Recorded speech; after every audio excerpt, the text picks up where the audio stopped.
Sir किन्ने गम क्या। अरे अठैया टावर थे तो सिंसियर टावर हो रीट का बच्चा हो तो थे तो क्लोदी से राधे राधे थे बच गया मतलब उनसे तो बात आज आपके चरणों में स्थान तो गुरुदेव चरण नाम रहने दे तू पढ़ ले। आज सुइया धाम कौन कौन गया। अच्छा मेड़ो चाल रहे बेटे मैं तो कौन गए यार। राजस्थान भूगोल होएगी गोल मोड़ की कोनी है कोई पढ़ता रहो। विद्यार्थी स्वयं मूल्यांकन पर ध्यान दें। ठीक है भी ध्यान देगा और तो आपके चरणों में एकमात्र विपक्ष जीवित रखा है वो।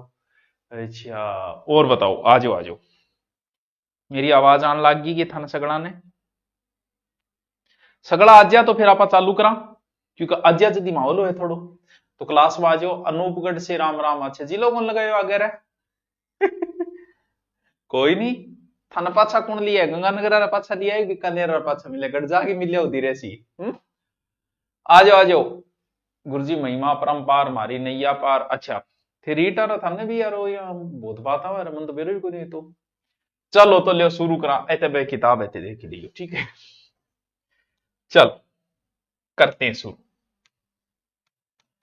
शिक्षण विधियां इंगो मतलब वो है कि पढ़ाने की विधियां सीधी सी बात है राम कहानी इतनी है।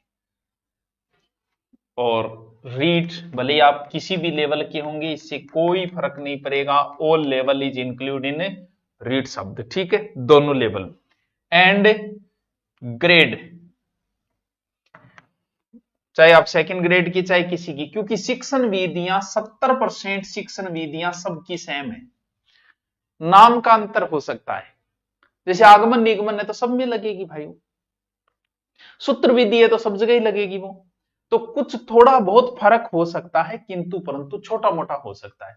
बाकी अगर शिक्षण विधियों से सर फायदा क्या है। फायदा यह है कि मान लो कि आपकी सेकंड लैंग्वेज तैयार नहीं है तो आप शिक्षण विधि तैयार करके ही कम से कम 8-10 क्वेश्चन तो सही कर सकते हो। क्यों क्योंकि हमें तो 60% लेके आने हमें ज्यादा ज्ञानी बढ़ना ही नहीं है। तो 60% लाने के लिए अगर आप थोड़ी सी शिक्षण विधि तैयार कर लेते हो थोड़ी सी ग्रामर तैयार कर लेते हो इतने में से आपका जुगाड़ 30 क्वेश्चनों में से 15-20-22 क्वेश्चन का बैठ जाएगा। बात ये है ठीक है। सर रीट की तैयारी नहीं है क्या करूं तो कर है यस बॉस। अच्छा ठीक है करे शुरू। चलो करो शुरू सर। बहुत सारा पार्ट लगेगा और मियाँ तो थे बीएड में पढ़ गया एडा हुई से इंटेलिजेंट हुई सर पूरी करवाना पूरी कराऊंगा एक एक जब चालू कर दियो पूरा खत्म करके कराना ठीक है। अब हम एक एक शिक्षण विधि उठाएंगे जिन्हें आप नोट्स बना सकते हो। नोट्स नहीं बनाओगे तो आपको मैं टेलीग्राम पे पीडीएफ डाल दूंगा। सबसे पहले हम एक विधि पढ़ते हैं जिसका नाम है रसा स्वादन विधि। रसा स्वादन विधि बहुत ही प्यारी विधि है। धीरे धीरे अब थान बोर्ड में दिख रहे हो तो नहीं मेरी राइटिंग तो थार समझ में आ रही है नहीं। रसा समादन विधि पहले तो शिक्षण विधि का नाम देखो देख लियो अब सूंघ लियो अब चाट लियो के नाम है रसा समादन विधि। नाम में ही बेरो चालन लाग रहे के इंग शब्द आ रहे रस और रस के चीज में आवे कई प्रकार का रस है। वीर रस है हास्य रस है बहुत प्रकार के रस है बस उसमें चुगली रस शामिल नहीं है। जबकि सबसे ज्यादा हर आदमी आनंद इसी रस का ले रहा है। बैठे बैठे लगे रात 12 बजे तानी 2 बजे तानी बैठे है धुएं पर तपन लाग रहा है या फिर एक जगह कमरे में बैठा है। सबसे ज्यादा हास्य रस इसके बीच बीच में आता रहता है चुगली रस के बीच बीच।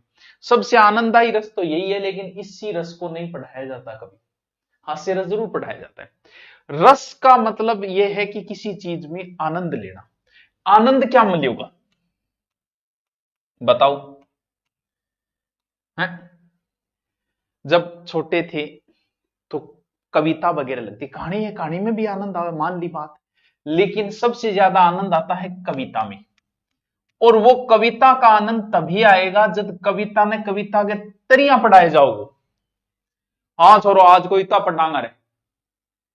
उपसंहार विधि भी कहते हैं रसास्वादन विधि को। बिल्कुल सही बात है तेरी लेकिन तू थोड़ा सा धैर्य रखेगो नहीं जब हूं तन बता दूंगा। उपसंहार विधि भी कहा जाता है। ज्यादा डीपली जाओगे तो कर लेंगे चर्चा। उपसंहार विधि भी कहते हैं इसे उच्च कोटि की भावात्मक कविता।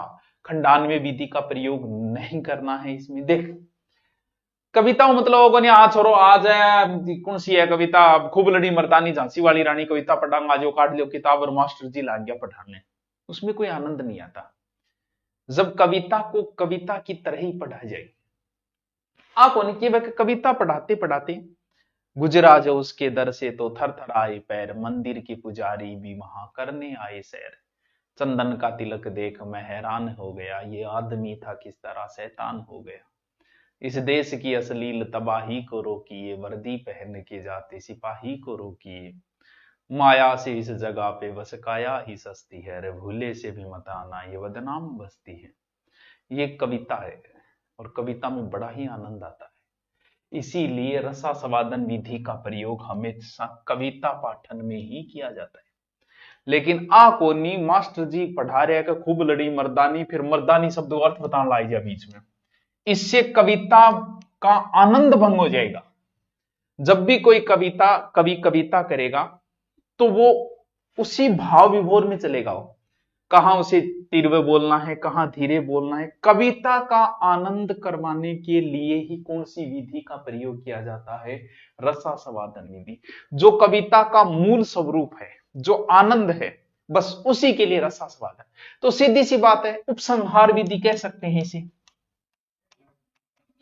भाई सीधी सी बात है, कविता पाठन के लिए कौन सी विधि? रसास्वादन। क्यों? कविता में रस आवे, कविता सुने जब रस आवे, तो फिर कौन सी विधि होगी? रसास्वादन विधि।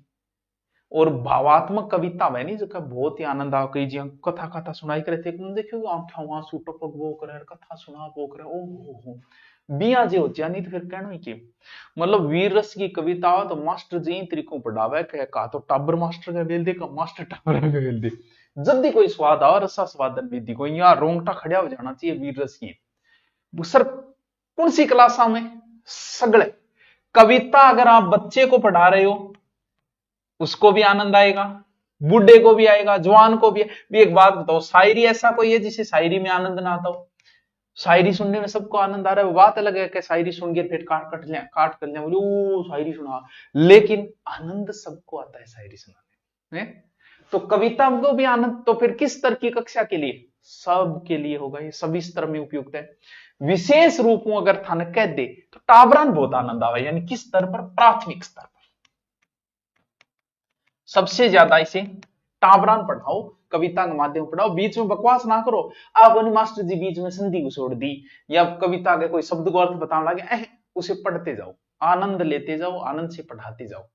क्योंकि कविता कभी मन में पढ़ने की नहीं है, ध्यान रखना। कहानी आप धीरे धीरे मन, कभी यहां कहोगे मास्टर जी हाँ भैया खूब लड़ी मर्दानी जगह ने कविता पढ़ो रहे छोरो मन मन में, ये मन में पढ़ने की नहीं होती है।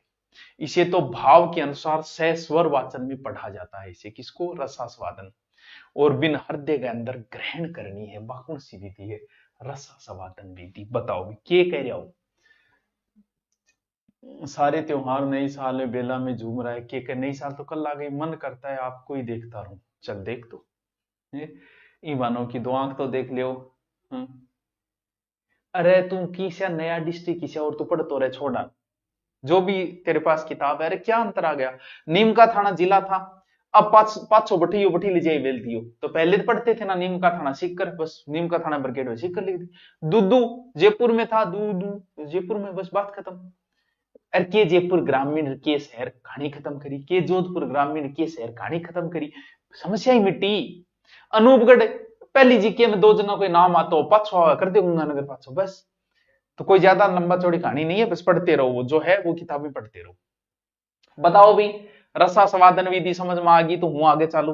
बताओ ऐड आ रहे हैं तो यार ऐड मैं कौन लगा रही हूं? कंपनियां लगावा है, लोग लगावा है, ठीक है। बताओ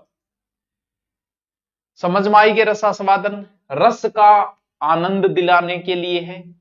अध्यापक का लक्ष्य होता है कविता का अर्थ बतलाना, कविता का आनंद दिलाना। ये एक प्रकार की उपसंहार विधि है, उपसंहार नाम दे दे, अर्थात कविता को सामान्य रूप से व्याख्या कर देने के साथ पहली बता दे कटावरो आ हरिवंश राय की कविता है मधुशाला, कविता है मधुशाला। कटावरो आ मधुशाला कविता है, मधुशाला कविता में हरिवंश राय बच्चन जी ने श्राव का गुणगान किया। अपने युग में सबको अद्भुत गात हुई अपनी हाला, अपने युग में सबको अद्भुत गात हुआ अपना प्याला, वर्दों से जाकर जब भी पूछा एक यही उत्तर पाया, अब न रहे वो पीने वाले, अब न रही वो मधुशाला। अर्थ पहले बता दिया कि देखो ये कविता में आ चीज है, और फिर वो कविता पाठ शुरू कर दी। तो मधुशाला की है एक कविता है, पहले बता, जैसे लक्ष्मीबाई कविता बताना पहले कि वीर रस की लक्ष्मीबाई लड़ी बा कहानी है वहां, और फिर कविता पाठ शुरू कर दे। तो ठीक है, इसका उद्देश्य मुख्य रूप से क्या है, रस का आनंद करवाना। बताओ, एक शिक्षण विधि कंप्लीट हो, अल्ले गुरुजी इतनी बात है, ये बस इतनी बात है, बस तेरे समझ में कोनी आ रही बात अलग है, कहानी इतनी है वहां। रसास्वादन विधि किस पर आधारित है, रसास्वादन विधि रस पर। चलो, एक शिक्षण विधि कंप्लीट, एक दिन में दो दो तीन तीन करांगा, इतना आपने 10 दिन में कंप्लीट हो जाएगी। आ जाओ दूसरी, कौन सी विधि, सूत्र विधि।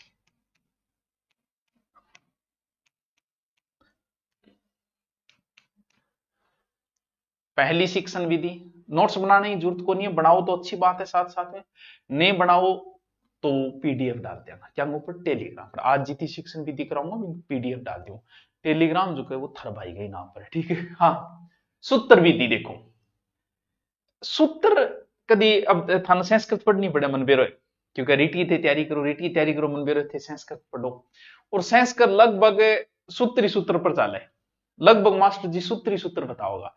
तो ओ जो को रोग आयो यानी वो संस्कृत तो ही आयो, यानी ये विधि कहां से आई है, ये संस्कृत से ही आई है हमारे यहां, क्योंकि पाणिनि की पूरी अष्टाध्यायी ही सूत्रांगों पर है, पूरी की पूरी कहानी। ई विधि में हुआ कि कोई नियम पहले बता के रटा दियो, यानी नियम था ने पहले ही रटा दिया, कभी अया वेगो फिर बा नियमांगों की कराई से अभ्यास। इनको मतलब आ क्या में शुरू होगी, नियम से शुरू होगी, और नियम से शुरू होने वाली कौन सी विधि है, निगमन विधि। गुरुजी की एक विधि आगमन है, एक निगमन है, सीधो सीधो ट्रिक याद रखो, नए से निगमन, नए से नियम। आगमन आ उ उदाहरण, उसमें उदाहरण पहले नियम बाद में, नियम पहले उदाहरण। जैसे हम लोग क्या पढ़ते हैं ग्रामर में, यही पढ़ते हैं ए प्लस आ के बाद ए आए तो आ हो जाता है, ये क्या है, ये नियम है।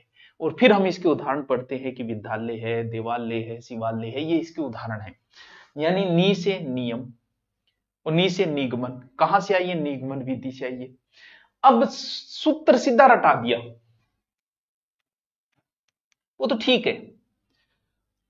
अब कोई चीज अगर थे रटोगा नहीं तो उसमें कोई आनंद नहीं आएगा, स्वाद को नहीं, बस रट लियो, यानी इस विधि में किसी प्रकार का आनंद नहीं है। तोता विधि है, सुगा विधि। सुगो मतलब थाने तोतो बना दियो, सुगो क्या बोले, सुएन बोले, तोतेन बोले, तोता विधि है, बस चीज रटा दी थाने। और ऐसा कहते हैं कि रटने से मानसिक शक्ति का विकास नहीं होता। जो बच्चा रीजनिंग मैथ में इंटेलिजेंट होता है वो रियल लाइफ में भी बहुत आगे निकल जाता है, क्यों, क्योंकि उसको दिमाग लगाना आ जाता है। और जगह रट्टू पीर रट गया है, यानी वो बड़े बड़े अधिकारी बन जाते हैं, ये कोई बात नहीं, रटने वाले ही बनते। और सिलेक्शन होने वालों में रटने वाले ही है। मारवा मास्टर भी था ना, कह समझो, पर मैं भी रट गई वहां, लगभग चीजें तो है रटने वाली। तो रटने में कोई रस नहीं होता, नीरस विधि है, अनावश्यक दबाव डाला है, एक सूत्र रट लियो। जबकि रटी हुई चीज रहती लंबे समय तक याद है। जी माने 10वीं में एक सूत्र बतायो कि लंबू चौधरी चोखो ऊंट उदाहरण ले, लंबू चौधरी लंबाई चौड़ा चोखो ऊंट उदाहरण ऐसी करिए, कोई सूत्र बतायो। अब वो सूत्र आज तक याद है, प्रयोग क्या करना कोई याद को नहीं, लेकिन अभी तक याद है कि एक सूत्र बतायो। जी हाँ, 6ठी क्लास में रट्टी के to the headmaster government senior secondary school करे मारियो रट्टा बिन मास्टर अंग मारू डरू। 10वीं क्लास में फिर बार रट्टी वंश देर वाजे करो ये देर। अब जी अगर बात दे दे नहीं वापस तो 2 मिनट वापस याद कर लिया, क्यों, क्योंकि बिया तो रट के लोग नौकरी लाग गया, नौकरी लागना अपना उद्देश्य भी नौकरी लागना है। लेकिन बच्चे के हिसाब से ये चीज सही नहीं है, अपने हिसाब से सही है। सीधी से फॉर्मूला अपने, जो चीज समझ में नहीं आती वो हम रट लेते हैं, जो फोटो डाउनलोड नहीं होती उसका मैं स्क्रीनशॉट ले लेता हूं। तो अपने तो सीधी सी बात है भैया, रट्टा मार लिया, आप भी मार लो, जितना जल्दी रट्टा मारोगा बितो ही फायदा और बिता ही जल्दी नौकरी लागो। कुछ नहीं है समझना, मैथ रीजनिंग है वो तो समझ रट नहीं सकते, बात समझनी है। अरे बात समझनी है 6 महीना बाद फिर भूल जाओ, नहीं एक करते रटोगा अर्धी घंटी 1576 मोयो मरोगा जब तक याद रहेगी 1576। तराइन का युद्ध 1151 क्या समझोगे, आपने लिया ठीक है, लेकिन ये विधि कोई मनोवैज्ञानिक नहीं है। मैं थान कह रही हूं कि रटनो ठीक है भी, पुराने टेम आज चाल रही है सर, पुराना क्या प्राचीन, प्राचीन टेम में जी ऋग्वेद हो थान पता है क्या पढ़ जातो, कोई कहते नहीं कि 2 वेद याद कर ले तो वो दुबेजी हो जाता, 3 वेद कर ले तो वो तिबेजी होता, 4 वेद वो चौबेजी हो जाता। यानी वेदों के गुरुजी पहले क्या करता, पुराने टाइम में गुरुकुल होता, वहां गुरुजी बैठता और एक मंत्र बोलता, क्या वो ऋग्वेद को एक मंत्र बोल के टाबरा कोई नोट्स को नहीं होता, टाबर भी मंत्र नहीं याद करता, यानी वो रटते थे उस मंत्रों को, और गुरुजी अगले दिन फिर दूसरों नयो मंत्र देता, नयो मंत्र रट लेता। यानी ये विधि बहुत पहले से चली आ रही है, हमारे गुरुकुल परंपराओं से पहले से चली आ रही है। लेकिन पहली चली आ रही है मतलब आज जरूरी थोड़ी है सही है, ये विधि अमनोवैज्ञानिक है। सीधा सा ध्यान रखना, जो बच्चों पे किसी प्रकार का प्रेशर डालेगी वो विधि कभी मनोवैज्ञानिक नहीं हो सकती। आपने लिए मनोवैज्ञानिक है, अपना रट्टे ही नौकरी लगाना, रट रट के लोग आईएएस बन गए, रट रट के लोग आरएस बन गए, लेकिन बच्चे के लिए सही नहीं मानी गई है। बाकी सिद्धांत कौमुदी भी सूत्र विधि में ही पढ़ाई जाए। प्राथमिक स्तर पर व्याकरण को व्यवहारिक ज्ञान देने के लिए विशेष रूप में विधि काम में लीजिए। कौन सी भाषा से सरंग विधि दूसरी, बाकी रट्टा मारना है, यानी सह से सूत्र, सह से संस्कृत से आई है सीधी सी बात, ये सुगा विधि है। तो यानी कोई नियम रटा दियो, ए प्लस आ बराबर आ हो जाता है, रट लियो, रट के उदाहरण बता दिया, समझ में आ रही हो, कोई गट्ठे वो काम में लेना गट्ठे नहीं लेना, वो रट लियो।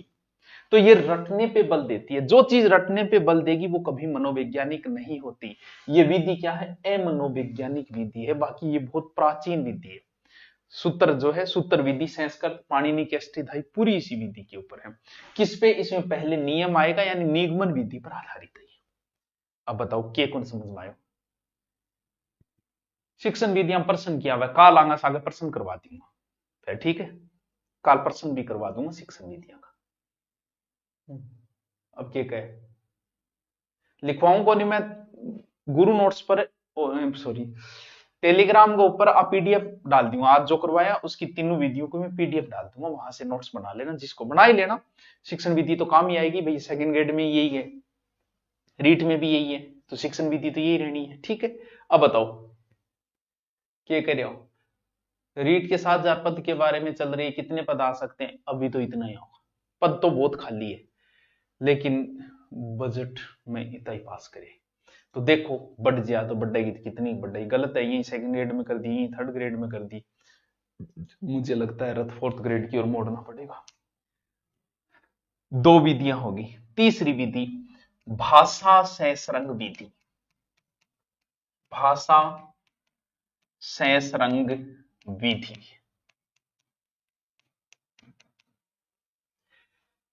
है तो अव्याकरण विधि है, अव्याकृत विधि बोले, इसका समर्थन जो है लॉर्ड मैकाले ने भी किया था। देखो सहस्रंग अर्थ के वेवेरगी, सहस अर्थ समझो, सहस्रंग का अर्थ होता है साथ साथ, ऐसा मान लो कि ऐसा होता है, सहस्रंग का अर्थ होता है साथ साथ, क्या भाषा, मतलब गुरुजी समझा तो को नहीं मेरे, क्योंकि शब्दों के अगर आप शिक्षण विधियों में शब्दों के अर्थ निकाल लोगे तो आप शिक्षण विधियां आराम से कर दोगे। कैसे, रस, रस किस में आता है, कविता में, बस पूरी कहानी यही अटक के रह गई कविता पाठन के लिए, बाकी बातें बताई वो। सह से सूत्र, सह से संस्कृत, सीधी सी बात है, सीधा सूत्र पहले याद करना है, सूत्र जहां होगा वो अमनोवैज्ञानिक होगी। ये विधि की है, भाषा को साथ साथ में पढ़ाओ, मतलब समझा उनको जी, मतलब वो है कि भाषा जो है, भाषा का मतलब ग्रामर, ग्रामर को अलग से नहीं पढ़ाना है, अलग कौन पढ़ाना, हाँ कौन पढ़ाया, बीच में फॉर्मूला आपने लगाए हो, क्या ही जोगो फॉर्मूला को नहीं, कोई काम हो फॉर्मूला को नहीं, लेकिन लगाए हुए, अब लगाए तो लगाए भाई के ना, लेकिन समझो क्या चीज है, भाषा सहस्रंग विधि तीसरी विधि है, अंतिम विधि है, आज 3 ही करूंगा सर, 3 कराओगा तो 25 तो पूरी है, 7 दिन हम पूरी हो जाएगी, 7 ही दिन हम, फिर थोड़ी बहुत और बचेगी, अब थे तो 15 दिन हम शिक्षण विधि पूरी हो जाएगी, बाद में मैं क्या करूंगा, कम से कम 20 दिन तो करूं मैं, मेरे हिसाब, मेरे प्यारे गुरु बुड्ढा गौड़ जी से नमस्कार। हाँ ए कह के व्याकरण की शिक्षा देनी सही को नहीं, ए विद्वान कहे जगह अभी दिन पढ़ने, वे विद्वान कहे, मैं कौन करी, बाकी व्याकरण भी नहीं होना कि ये तो नहीं पता है कि व्याकरण को अलग ज्ञान ना दो। बोले अच्छा तो क्या दिया? बोले थे जब पाठ पढ़ा रहे हो नहीं, जब थे सागे व्याकरण को ज्ञान दे दो। मतलब हो दिया थे पढ़ान लाग रहे हो, मतलब पूरी व्याकरण विरोधी विधि है कि व्याकरण को ज्ञान तो दो ही ना, दे सागे दो। सागो मतलब जिया ही थे पढ़ान लाग रहे हो, पढ़ाता पढ़ाता बीच में कोई शब्द आ गयो कि जिया दशानन आ गयो, तो अठे ही थे ज्ञान झाड़ दो। दशानन पर ज्ञान अठी दे दियो कि 10 है आनंद जिसके वह रावण अर्थात बहुबरी समास। अच्छा गुरु जी, हाँ जी आज कोई शब्द आ गयो मनोहर, तो बस अठे ही थारा जो को ज्ञान है वो अठी डोड़ दो। जैसे आप पाठ पढ़ा रहे हो गद्य, गद्य के या पद्य जो भी पढ़ा रहे उसमें मनोहर शब्द है, अठ थारो ज्ञान झाड़ दो का मनोहर का मतलब मने है प्लस हर होता है। मने मतलब यहां कौन सी संधि है? यहां बच्चों विसर्ग संधि है। और जिये ही थे बीच में कोई शब्द उपन्यास आ गया तो अठे ही थारो जो ज्ञान झाड़ दो क्या उप मतलब एक उपसर्ग है प्लस अठे नी एक उपसर्ग है और आस मूल शब्द है, यानी अठे ही थे उपसर्गा को ज्ञान दे दो तुरंत ही बस शब्द आता है। इया अब थे बताओ इया कोई ग्रामर तैयार रही भाई? आदमी जे समास को ज्ञान देगो तो कितनों को दे दो? एक शब्द को दे दो, दो शब्दों को दे दो, संधि को कितनों को दे दो, उपसर्ग को कितनों को दे दो। लेकिन ए जका नया विद्वान पाटेड़ा है जका ई विधि माने ए कह के व्याकरण अलग ना पढ़ाओ, तो सागे ज्ञान दो व्याकरण को। कोई शब्द आयो बठी थारो ज्ञान झाड़ दो, नाच न जाने आंगन टेढ़ा अठी ज्ञान झाड़ दो कि ये मुहावरा इसका अर्थ ये होता है, चार मुहावरा और बता दो। यहाँ थोड़ी है कोई, लेकिन माने और कह टावरा ने बढ़िया बड़ा लेखक की किताबा पढ़ने दो और मास्टर खुद भी शुद्ध बोलो जी। अब मास्टर शुद्ध घट बोलो, मैं आप संस्कृत बोलूं, संस्कृत बोलूं, मैं खुद 43 वे और 43 बोलूं वे के 43। अब मैं 43 बोलूंगा जो टाबरी 43 बोलेगा। अब बाबू रामदेव एक दिन कह के विज्ञान, अब मैं सोचूं बाबू रामदेव है इनकी अभी कौन जाने वो विज्ञान है, विज्ञान को नहीं वे तो विज्ञान ही है। कहते बढ़िया बोलो, बढ़िया बढ़िया मास्टर लाओ, वह मास्टर कुछ बढ़िया बोलो और बच्चा ने भी बोलना सिखाओ और व्याकरण को ज्ञान अलग ना दो, सागे ज्ञान पेल दो। कटे जत्थे गद्दे पद्य पढ़ा रहे हो बठी कोई शब्द आए और भी पर ज्ञान दौड़ दो 10 मिनट तक, तो अभी सही मानोगा कि थे हैं? यानी ना तो व्याकरण के नियम आपको अलग से पढ़ाने हैं, ना सिद्धांत अलग से पढ़ाने, ना संधि अलग से पढ़ानी है, ना समास पढ़ाना, ना उपसर्ग पढ़ाना, ना कहीं और पढ़ाना है, सागे पेल दो जो को ज्ञान आ वो आ है भाषा सहसरंग, यानी भाषा को मतलब भाषा साथ साथ पढ़ानी है, भाषा मतलब ग्रामर के ग्रामर सागे सागे पढ़ाते हो, अलग ना पढ़ाओ। और बच्चा ने इसे लेखक की किताब पढ़ने दो बच्चा और ही नहीं हो जा, यहाँ ग्रामर आज ही जा यहाँ कोनी आवे जदी तो कोचिंग में आगे ग्रामर सीखनी पड़े। अब ऐसे ग्रामर थोड़ी आ जाएगी, बोलने से क्या आप शुद्ध ग्रामर आने लग जाएगी? यानी व्याकरण नियम मांगी तो धजिए उड़ा दी, कभी ने व्याकरण नियम सागा बता दो पढ़ा दो, ऐसा नहीं हो सकता। लेकिन इस विधि के कुछ गुण कह सकते हैं, कुछ दोष कह सकते हैं। के गुण? प्राथमिक कक्षा में व्याकरण पढ़ाने खातर ठीक है, क्योंकि अब थे बताओ यार 6ठी क्लास के बच्चा नगर थे संधि कराने लाग जाओगा। अब यार संधि जो कोचिंग में करवाते हो 30 दिनों का मैटर है, इतनी संधि बिंग ओवरलोड हो जाएगी वो संधि के लिए तो बस तक ठीक है। छोटी क्लास में थोड़ा थोड़ा संधि की दो बात बता दी, समास की दो, छोटी कक्षा तक चल सकता है ये। प्राथमिक कक्षा में जैसा बच्चा अध्यापक को बोलते हुए देखेगा उसे ग्रहण करेगा, वहां तक चल जाएगा। और एक और कम समय में भी टाबर बहुत कुछ सीख सके, लेकिन इसके दोष भी हैं। इस तरीके से पढ़ाया गया व्याकरण ज्ञान कभी भी स्थायी नहीं होगा। इसीलिए तुम 12वीं करके आ गए, बीए बीएड करके आ गए, तुम्हें संधि नहीं आती, इसलिए तुम्हें समास नहीं आते, इसलिए तुम्हें उपसर्ग नहीं आते, क्यों? क्योंकि दो दो टुकड़ा पड़ गया डाउ, इसलिए आपको आती नहीं। तो कभी व्याकरण ज्ञान नहीं हो सकता बच्चे को परिपूर्ण इस विधि से। और व्याकरण की अशुद्धता बच्चे के अंदर बनी ही रहेगी इस विधि द्वारा, और ना ही वर्णमाला को पूर्व ज्ञान हो सके अंदर। कौन सी? भाषा सहसरंग विधि। बताओ भाई टावरो, गुरुजी मेरी भी सुन लो, तेरी सुना दे, अब बेलो हूं मैं।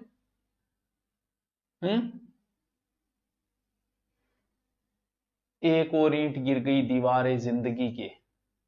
अच्छा, तुम और मैं दिसंबर सो और तुम जनवरी से है तो पास पास, लेकिन 1 साल का अंतर है?